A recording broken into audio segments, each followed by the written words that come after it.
how to create a folder in a specific drive, right? So firstly, you can go to start, and then you must open the file explorer. Still loading. Open the file explorer, and then you can click on this PC. So when you click on this PC, you will see all the drives that you have on this PC. So on this PC, I have the local disk, which is drive C. This is where my instance is installed. And then if I want to create a folder inside of this drive C, I need to double click on it. By means I'm opening it, and then I want to create a folder here. So there are different ways of doing that. And then let's do this.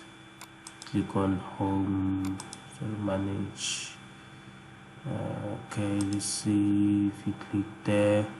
So if you click on home, you can see on top here it says new folder, and then you can click this, right? So it's gonna create a new folder, and then you can name it, let's say testing, right? Yeah, and this is how you create a folder inside of the specific drive.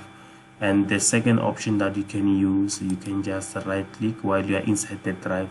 You can right click, you click on new, and then you say folder, and then this is my testing 2. So this is how you create the folder inside the drive. Thank you.